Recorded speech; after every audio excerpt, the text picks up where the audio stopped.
بھی سوچنے کا موقع ہے، سوچ لو۔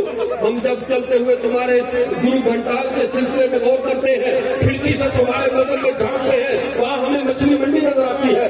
پوری امت کا اس مجمع میں آخری شخص بھی جانتا ہے میرے نبی محمد عربی ہیں، وہ اللہ کے آخری نبی ہیں، لیکن قادیانی پہ غور کرنے والے جانتے ہیں۔ ادھر قادیانی کی مچھلی منڈی کو دیکھو، قادیانی کہتے ہیں مرزا قادیانی نبی ہے، لاہوری قادیانی کہتے ہیں وہ نبی نہیں مجدد ہے، اور اسی طبقے میں کبھی عبداللطیف سمبریالی، کبھی نور بابلی، طرح طرح کی آوازیں نکال رہے ہیں۔ قادیانیت ابھی تک خود اپنے نبی کے بارے میں متفق نہیں ہو سکی۔ ہم کہتے ہیں خدا را قادیانیوں ابھی بھی موقع ہے، گھر واپس آ جاؤ، ابھی بھی موقع ہے، محمد عربی کے رحمت والے پرچم کے نیچے آ جاؤ۔ ہم تمہیں اس فطرت کی ایک وسیع اور عریض کانفرنس کی شکل میں ہم سب تمہارے آگے ہاتھ جوڑنے پڑے، ہاتھ جوڑتے ہیں، تمہاری منت کرتے ہیں، تمہارا محمد عربی کے پرچم کے نیچے آ جاؤ۔ تم کفر کی راہ پہ چل پڑے ہو، تم جہنم کی راہ پہ چل پڑے ہو، نجات ہے تو رسول اللہ کے دامن کو تھامنے میں ہے۔ ہم تمہیں دعوت اسلام دیتے ہیں، تم واپس آؤ، ہم سینے سے لگائیں گے،